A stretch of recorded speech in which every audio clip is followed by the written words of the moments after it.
کیا آپ نے کبھی غور کیا ہے کہ قرآن مجید کا آغاز بعض صورتوں میں ایسے حروف سے ہوتا ہے جن کا ظاہری معنی ہمیں نظر نہیں آتا؟ الف لام میم یہ صرف حروف نہیں ہیں، یہ رب اور بندے کے درمیان ایک خاموش راز ہیں۔ جب اللہ نے الف لام میم فرمایا تو اہل دل کی روحیں کانپ اٹھیں۔ آخر میں ان 3 حروف میں ایسے کیا اسرار و رموز چھپے ہیں کہ انہیں روحانیت کے دروازوں کی چابی کہا گیا ہے؟ عام انسان کے لیے یہ صرف 3 حروف ہیں، جبکہ اہل معرفت اسے ذات الہی تک پہنچنے کی کنجی کہتے ہیں۔ کہا جاتا ہے کہ الف لام میم وہ پردہ ہے جو اللہ نے اپنی ذات پر ڈال رکھا ہے۔ ان حروف میں ہر حرف ایک جہان ہے۔ کچھ لوگوں کے نزدیک الف اللہ کی ذات، لام لوح محفوظ اور میم محمد مصطفیٰ ہیں، اور یہ 3 حروف مکمل کائنات کا خلاصہ ہیں۔ کچھ اہل باطن کے مطابق حضرت آدم علیہ السلام سے لے کر نبی آخر الزماں تک تمام روحوں کے راز پوشیدہ ہیں۔ جب قرآن کی آیات بے ضمیر لوگوں سے پردہ کر جاتی ہیں تو قرآن کے راز ان پر آشکار نہیں ہوتے۔ تو یہ کیسے ممکن ہے کہ الف لام میم کا راز عام آدمی پر آشکار ہو جائے؟ اگر اللہ نے ان الفاظ کو قرآن مجید میں نازل فرمایا تو اللہ نے انسان کو غور و فکر کرنے اور سوچنے سمجھنے کی دعوت دی ہے۔ آج کی اس ویڈیو میں ہم الف لام میم کے رازوں کو سمجھنے کی کوشش کریں گے۔ ویڈیو کو سکپ کیے بنا مکمل دیکھیے گا۔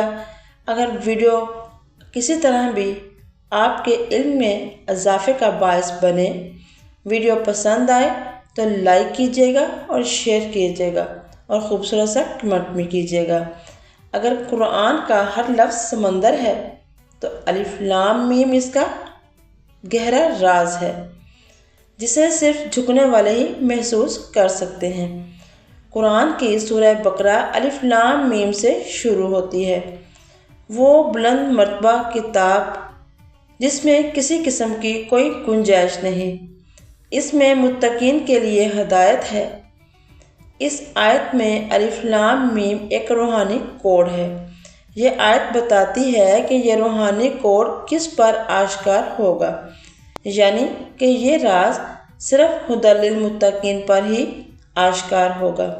اس لیے الف لام میم کو سمجھنے کے لیے سب سے پہلے متقین کو سمجھنا ضروری ہے، اور متقین کو سمجھنے کے لیے ہمیں 5 سینسری سسٹم کو سمجھنا ضروری ہے، یعنی کہ 5 حواس، جن میں سب سے پہلے سماعت یعنی سننے کی حس۔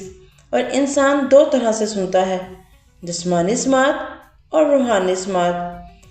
خود کی اور ارد گرد کے لوگوں کی آوازیں سننے کو جسمانی سماعت کہتے ہیں۔ اپنے وجدان اور روح کی آواز سننا روحانی سماعت ہے۔ یہ باطنی سماعت انسان کو مراقبہ، مکاشفہ اور محاسبہ نفس سے حاصل ہوتی ہے۔ دوسری حس ہے بصارت، یعنی دیکھنا۔ مطلب صرف دنیاوی چیزوں کو دیکھنا نہیں، بلکہ اندر کی آنکھ، جسے قلبی آنکھ یا تیسری آنکھ کہتے ہیں، اس سے دوسرے جہانوں کو دیکھنا اصل بصارت ہے۔ تیسری حس ہے چھونا یا محسوس کرنا، جسے ہم لمس کہتے ہیں۔ انسانی جسم میں جب کوئی درد یا تکلیف ہوتی ہے، یا تو وہ ڈاکٹر کے پاس جاتا ہے اور وہ اسے اپنے درد کی دوا لیتا ہے، لیکن یہی درد کئی بار انسان کو اللہ سے جوڑ دیتا ہے۔ چوتھی حس ہے سونگھنا۔ اس کا تعلق خوشبو یا بدبو سونگھنے سے نہیں ہے، بلکہ اگر یہ بیدار ہو تو فرشتوں اور روحانی طاقتوں کی خوشبو بھی محسوس کرتی ہے۔ 5ویں حس ہے چکھنا، یعنی ذائقے کو محسوس کرنا۔ یہ حس صرف سبزیوں، گوشت اور پھلوں کے ذائقے میں فرق نہیں کرتی، یہ حلال اور حرام کے ذائقے میں بھی فرق کر سکتی ہے، اور یہ صلاحیت اس کو اللہ کی طرف سے ملتی ہے۔